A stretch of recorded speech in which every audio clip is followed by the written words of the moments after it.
भारत माता की, भारत माता की, छत्रपति शिवाजी महाराज की, धर्मवीर छत्रपति संभाजी महाराज की, जय भवानी, जय भवानी।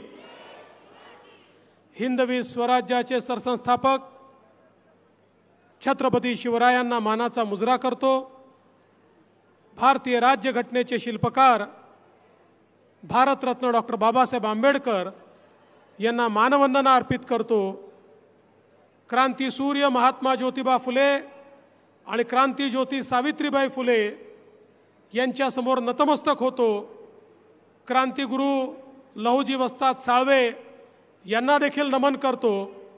आणि आजच्या या अतिशय भव्य अशा पर्वती मतदारसंघाच्या आपल्या सभेमध्ये मंचावर उपस्थित भारतीय जनता पक्षाच्या राष्ट्रीय मंत्री पंकजाताई मुंडे, आपले केंद्रीय मंत्री आणि लाडके खासदार मुरली अण्णा मोहोळ, आपल्या पर्वती मतदारसंघाच्या लोकप्रिय आणि कार्यक्षम आमदार ज्यांनी तिसऱ्यांदा निवडणूक जिंकून हॅट्रिक केली आणि आता चौकार मारून त्या ठिकाणी पुन्हा चौथ्यांदा तुमच्या आशीर्वादानं निवडून येणार आहेत अशा माधुरीताई मिसाळ, या ठिकाणी मंचावर उपस्थित जगदीश भाऊ मुळीक, आपले अध्यक्ष धीरजजी घाटे, अमितजी गोरखे, नानाजी भानगिरे, दीपकजी मानकर, संजयजी सोनावणे,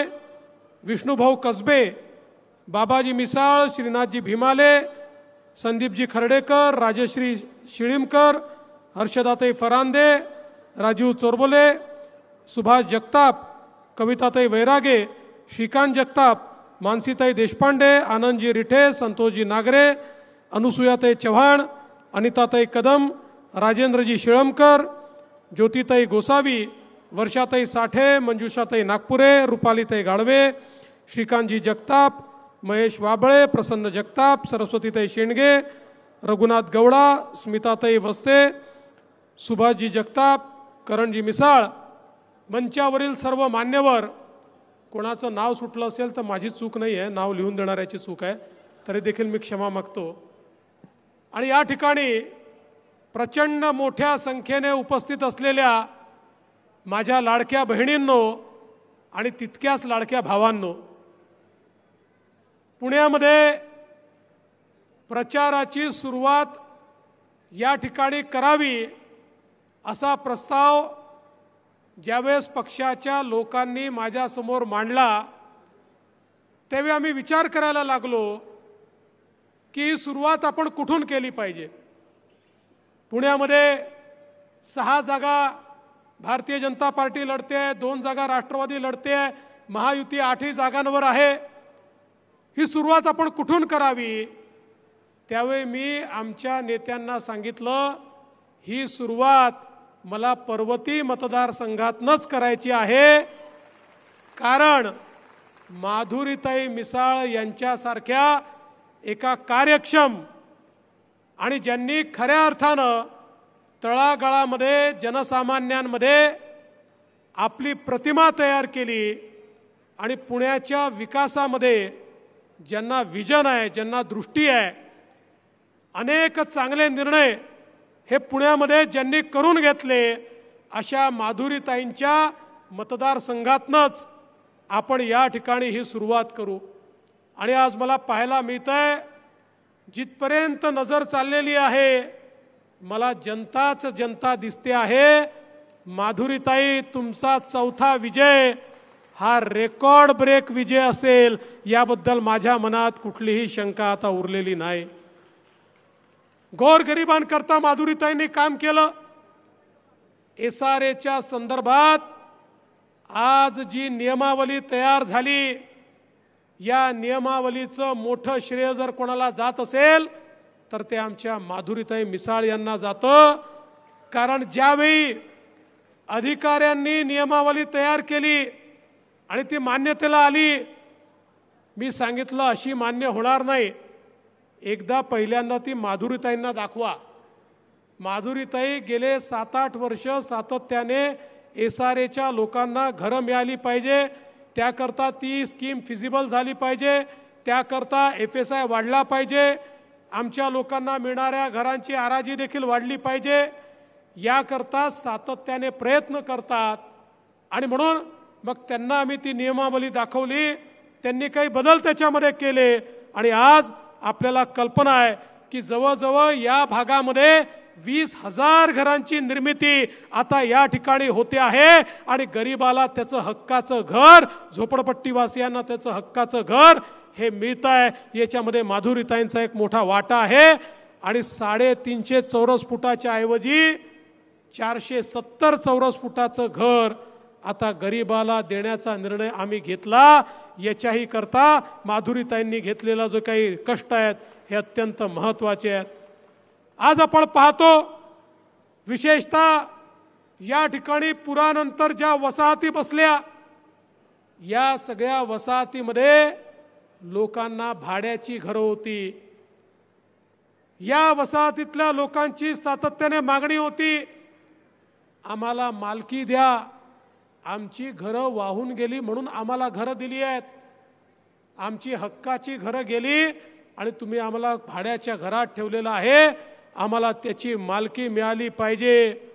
60 वर्षाचा लढा माधुरीताईंच्या नेतृत्वामध्ये त्या ठिकाणी पूर्णत्वाला गेला. 103 सोसायट्यांना मालकी हक्क मिळाला. 35,000 लोकांना त्यांच्या घराची मालकी ही 60 वर्षानंतर मिळाली. कारण माधुरीताई यांच्यासारखी एक लोकप्रतिनिधी आपण सगळ्यांनी निवडून दिली की ज्यांना त्या प्रश्नाची जाण होती आणि त्या माध्यमातून एक काम आपण होताना बघितलं. आज पुण्याचा बदलता चेहरा आपण पाहतोय. पुण्यामध्ये मागच्या काळात जेव्हा आपलं सरकार आलं, आपण पुण्याची मेट्रो सुरू केली.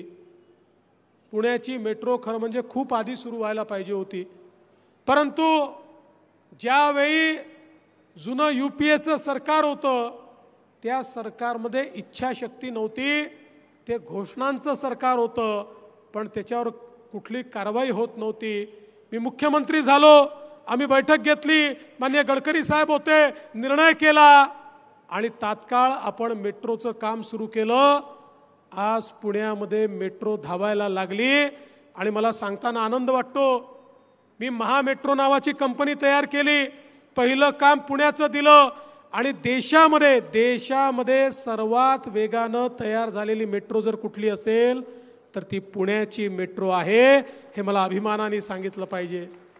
आणि त्याचवेळी माधुरीताईंनी माझ्यासमोर एक महत्त्वाचा प्रस्ताव मांडला. माधुरीताई म्हणाल्या की स्वारगेट एक असं ठिकाण आहे ज्या ठिकाणी आपल्या PMPLच्या बसेसही आहेत, ज्या ठिकाणी STच्या बसेसही आहेत, ज्या ठिकाणी मेट्रोही येते आहे. एक जर आपण इंटिग्रेशन या सगळ्याचं करू शकलो आणि मल्टी मॉडेल ट्रान्सपोर्ट हब या ठिकाणी जर तयार करू शकलो तर अत्यंत मोठी सिनर्जी तयार होईल आणि बाहेरून येणाऱ्या लोकांना मेट्रोचा वापर करता येईल, STने येणाऱ्या लोकांना मेट्रोचा वापर करता येईल, मेट्रोने येणाऱ्या लोकांना STचा आणि PMPLचा वापर करता येईल. आणि तात्काळ त्याचं प्लॅनिंग हे आम्ही तयार केलं आणि आज मला सांगताना आनंद होतो आहे, हा जो काही मल्टी मॉडेल हब तयार होतो आहे स्वारगेटचा, देशातला सगळ्यात आधुनिक अशा प्रकारचा मल्टी मॉडेल हब हा स्वारगेटमध्ये त्या ठिकाणी तयार होतोय आणि त्याचं काम पूर्ण झाल्यानंतर खूप मोठ्या प्रमाणात आज या ठिकाणी आमच्या नागरिकांना मदत मिळणार आहे. स्वारगेट कात्रज मेट्रो असेल, त्यांनी पाठपुरावा केला, आम्ही तात्काळ त्याला मान्यता दिली. पद्मावती, गुलटेकडी, मार्केट यार्ड, धनकवडी, बिबवेवाडी, बालाजीनगर, साईनाथनगर, कात्रज, आंबेगाव त्यांच्या परिसरातल्या सगळ्या लोकांना प्रचंड त्याचा फायदा झाला. हे आपलं सरकार किती गतिमान आहे तुम्हाला मी सांगू इच्छितो. मागच्या काळामध्ये मी इथे आलो असताना आम्ही गाडीने चाललो होतो. गाडीमध्ये आमचे भीमराव अण्णा तापकीर होते, ताई होत्या. या सगळ्यांनी मला सांगितलं किंवा म्हणाले खडकवासला ते खराडी ही जी काही मेट्रो आहे ही पण लवकर झाली पाहिजे, आमचा DPR गेला आहे. मी गाडीतनंच फोन लावला अधिकाऱ्यांना सांगितलं कुठल्याही परिस्थितीमध्ये पुढच्या कॅबिनेटमध्ये हा DPR मला पाहिजे, तुम्ही तयारी करा. मी फायनान्स मिनिस्टर अजितदादा आहेत, चीफ मिनिस्टर साहेब आहेत, दोघांची बोलतो, तुम्ही फाईल तात्काळ माझ्याकडे पाठवा. तात्काळ ती फाईल माझ्याकडे आली, दोघांच्याही सह्या मी घेतल्या आणि त्या ठिकाणी आपण कॅबिनेटमध्ये विषय मांडला. एका आठवड्यामध्ये हा प्रस्ताव मंजूर झाला आणि खडकवासला ते खराडी अशा प्रकारे मेट्रोला मान्यता आपण त्याला दिली आणि त्याचे काम आपण आज सुरू करतोय. आज खरं म्हणजे आपण जर बघितलं असेल तर पुण्यामध्ये देशाचं सरकार आणि राज्याचं सरकार यांनी केलेली कामं ही आपल्याला खऱ्या अर्थानं पुण्याचं चित्र बदलणारी आहेत. पुण्याला एक राहण्यालायक शहर, एक सस्टेनेबल शहर, एक प्रदूषणमुक्त शहर हे तयार करण्याकरता, पुण्यामधल्या संपूर्ण घाण पाण्याचं, सांडपाण्याचं नियोजन करण्याकरता, पुण्याची आपली नदी, त्या नदीचं संवर्धन करण्याकरता 2000 कोटी रुपयाचा प्रकल्प आला आणि या प्रकल्पाच्या माध्यमातून मोठ्या प्रमाणात STPचं काम चालू झालं. एक थेंब पाणी देखील घाणेरडं नदीमध्ये नाल्यामध्ये सोडू द्यायचं नाही असा संकल्प आपल्या महानगरपालिकेने घेतला.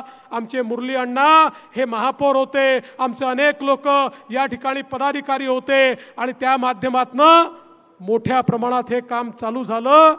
आज खरं म्हणजे आपल्या या सगळ्या भागामध्ये 535 MLDचा प्रकल्प आपण त्या ठिकाणी सुरू केला. सांडपाण्याचा प्रकल्प, पिण्याच्या पाण्याचा प्रकल्प, हे सगळे जे प्रकल्प तयार झाले पुढच्या 2-3 वर्षामध्ये एकीकडे पुण्यामध्ये 24/7 योजनेमुळे प्रत्येकाला मुबलक पिण्याचं पाणी मिळेल आणि पाण्याचा, घाण पाण्याचा, सांडपाण्याचा थेंबन थेंब हा त्या ठिकाणी त्याच्यावर प्रक्रिया होऊनच तो नदीमध्ये नाल्यामध्ये जाईल. त्यामुळे अतिशय चांगल्या प्रकारे वाहणारी नदी, निर्मळ वाहणारी नदी, अविरल वाहणारी नदी ही पुण्याला पुन्हा एकदा पाहायला मिळेल. मुळामुठाचं जे जुनं स्वरूप आपण बघितलं होतं ते स्वरूप पुन्हा एकदा पुण्याला प्राप्त करून देण्याकरता या ठिकाणी आपल्या सरकारने काम सुरू केलेलं आहे. त्यामुळे पुण्याचा चेहरा बदलायचं काम हे आपल्या सरकारच्या माध्यमातून होत आहे. खरं म्हणजे आज पुण्याची सगळ्यात मोठी समस्या ही ट्रॅफिकची समस्या आहे.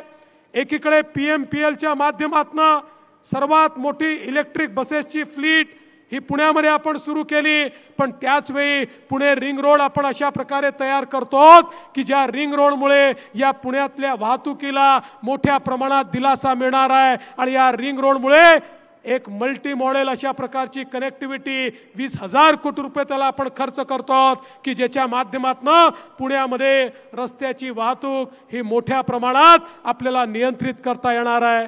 माननीय गडकरी साहेबांनी पुण्यावरनं जाणारे जेवढे रस्ते आहेत, मग तो नाशिककडे जाणारा असो, तो सोलापूरकडे जाणारा असो, तो मुंबईकडे जाणारा असो, प्रत्येक रस्ता, तो कोल्हापूर साताऱ्याकडे जाणारा रस्ता असो, या प्रत्येक रस्त्यावर अशा प्रकारचे मल्टी मॉडेल 2 मजली पुलांच्या निर्मितीचा 54,000 कोटी रुपयाचा प्लॅन मांडलेला आहे की या पुण्यातनं बाहेर पडायला आणि पुण्यातनं आत यायला मोठ्या प्रमाणात त्या ठिकाणी फायदा होणार आहे. आणि सगळ्यात महत्त्वाचं, आपल्या सगळ्या MIDC ज्या आहेत इथपर्यंत ट्रॅफिक अतिशय सोप्या पद्धतीने जाणार आहे.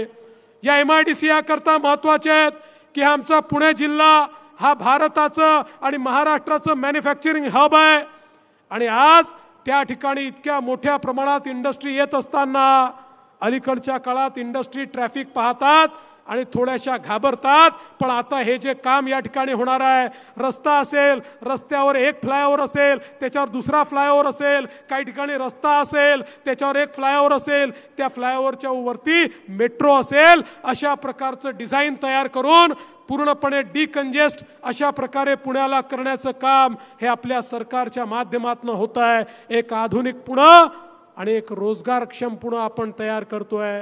या पुण्याला टेक्नॉलॉजी हब म्हणून आपण डेव्हलप करतोय. आपल्याला कल्पना आहे पुण्यामध्ये एक टेक्नॉलॉजीची इकोसिस्टीम तयार झालेली आहे आणि आता अनेक लोकांचे प्रमुख केंद्र पुण्यामध्ये आलेले आहेत की ज्यातनं हजारो तरुणांच्या हाताला काम आणि त्यांच्या हाताला रोजगार देण्याचं काम आपल्या सरकारच्या माध्यमातून होत आहे. आणि म्हणून या बदलत्या पुण्यामध्ये ज्या प्रकारे माधुरीताईंनी मग पर्वतीतलं त्या ठिकाणचं आमचं जंगल असेल ते प्रोटेक्ट करण्याकरता भिंत असेल, किंवा या भागामध्ये कामगारांकरता 500 बेडेड हॉस्पिटल तयार करणं असेल, आंबीलोळ्याची भिंत असेल, वेगवेगळ्या प्रकारची जी काही कामं केली आहेत, त्यामुळे मला निश्चितपणे असं वाटतं की एखादा लोकप्रतिनिधी कसा असला पाहिजे तर तो माधुरीताई मिसाळ यांच्यासारखा असला पाहिजे. अशा प्रकारचं कार्य त्यांनी केलं आहे. आणि बंधू भगिनींनो, या ठिकाणी आपल्याला कल्पना आहे, राज्यामध्ये तुमचं सरकार आहे, राज्यातल्या सरकारने घेतलेले निर्णय आपल्या सगळ्यांना माहिती आहे. विशेषतः देशाचे प्रधानमंत्री माननीय मोदीजींनी आपल्याला एक मंत्र दिला. तो मंत्र काय आहे? या देशाला विकसित भारत तयार करायचा असेल तर भारताच्या लोकसंख्येच्या 50% हिस्सा असलेल्या आमच्या महिलांना आपल्याला समाजामध्ये केंद्रस्थानी आणावं लागेल. अर्थव्यवस्था, समाज व्यवस्था याच्या केंद्रस्थानी आणावं लागेल. आणि म्हणून मोदीजींनी बेटी बचाओ बेटी पढाओ पासनं लखपती दीदी पर्यंतचे कार्यक्रम आखले आणि महिलांना अधिकारिता दिली. तुमच्या आशीर्वादाने महाराष्ट्रात जे सरकार आलं त्यांनी ही मोदीजींच्या आशीर्वादानं महिला केंद्रित योजना सुरू केल्या.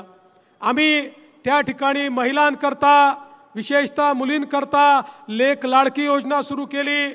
आपल्या घरी कन्या रत्न प्राप्त झालं तर त्या कन्या रत्नाचं स्वागत झालं पाहिजे, म्हणून ज्यांच्या घरी मुलगी जन्माला येईल 18 वर्षाची होतपर्यंत 1 लाख रुपये त्या मुलीला आम्ही देतो आहोत, जेणेकरून त्या घरामध्ये आपल्या घरात लक्ष्मीचं जन्माला आली अशा प्रकारे त्या मुलीचा आदर त्यांनी केला पाहिजे. आपण दुसरी योजना आणली. आमच्या महिलांना STच्या बसमध्ये जो काही प्रवास आहे त्याला 50% तिकीट लागेल अशा प्रकारचा निर्णय आपण केला.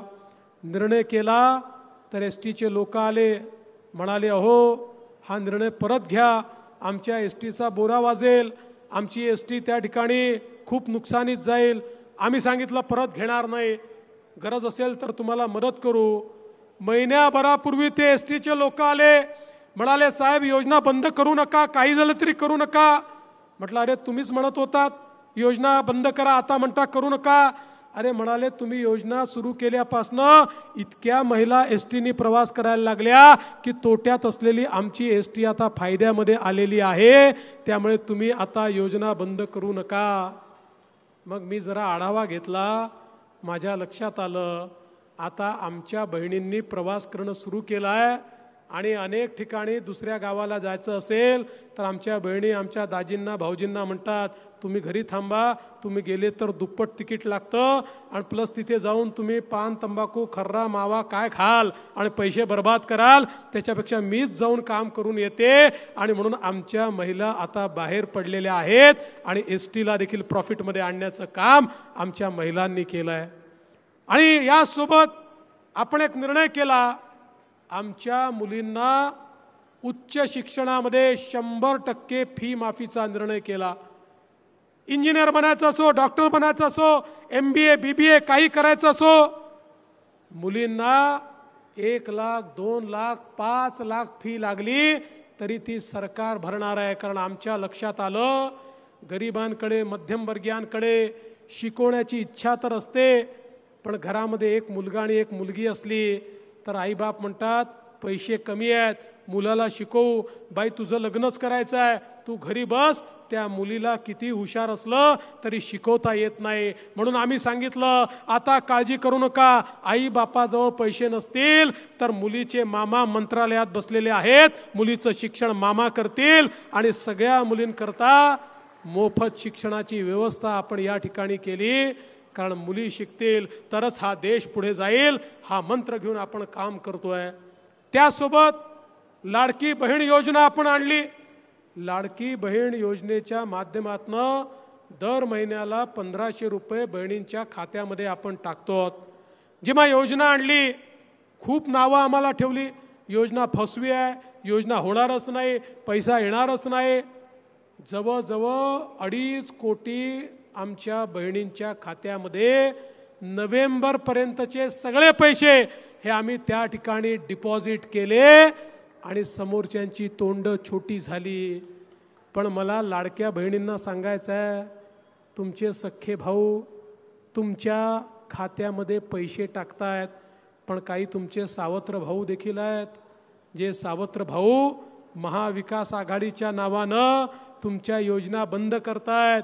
मला सांगितलं पाहिजे, या महाविकास आघाडीचे अधिकृत नेते लाडकी बहीण योजनेच्या विरोधात उच्च न्यायालयामध्ये गेले आणि सांगितलं की या ठिकाणी आम्हाला ही योजना बंद केली पाहिजे, कारण ही योजना म्हणजे पैशाचा चुराडा आहे आणि ही योजना बंद करा अशी मागणी त्यांनी उच्च न्यायालयात केली। पण चिंता करू नका, आम्ही त्या ठिकाणी लढलो आणि योजना बंद होऊ दिली नाही। भविष्यातही ही योजना आम्ही बंद होऊ देणार नाही। काही झालं तरी लाडक्या बहिणींना त्या ठिकाणी त्यांच्या खात्यामध्ये पैसे मिळतील। पण यांचा काय विचार आहे बघा, हे सांगतात आम्ही आलो की योजना बंद करू। उद्धव ठाकरेजींनी तर जाहीर सभेमध्ये सांगितलं, आमचं सरकार येऊ द्या, मागच्या सरकारच्या सगळ्या योजना आम्ही बंद करू। मी माननीय पवार साहेब, माननीय उद्धवजी, माननीय नाना पटोलेजी यांना एवढीच विनंती करतो, अरे तुम्ही आणि आम्ही राजकीय विरोधक आहोत, तुम्हाला जर शत्रुता काढायची असेल तर आमच्याशी काढा, पण आमच्या लाडक्या बहिणींच्या 1500 रुपयावर डोळा ठेवू नका, हीच विनंती मला या निमित्ताने त्यांना करायची आहे। आणि म्हणून बंधू भगिनींनो, मोठ्या प्रमाणात आपलं सरकार काम करताय, इन्फ्रास्ट्रक्चरचं काम करताय, सोशल सेक्टरमध्ये काम करताय। आता केंद्र सरकारने योजना आणली आहे, राज्य सरकार योजना आणताय। आपण त्या ठिकाणी सूर्यघर सारखी योजना आहे की ज्या योजनेमध्ये येत्या काळामध्ये प्रत्येक घरावर सोलर लावून त्या माध्यमातून त्या घराला विजेचं बिलच येणार नाही, मोफत वीज मिळेल, अशा प्रकारची योजना केंद्र सरकारने सुरू केली आहे। आपण देखील ती योजना आपल्याकडे सुरू करतो आहोत। येत्या काळामध्ये गरीबाला, मध्यमवर्गीयाला जास्तीत जास्त मदत करण्याचा प्रयत्न हा आपल्या माध्यमातून या ठिकाणी होणार आहे।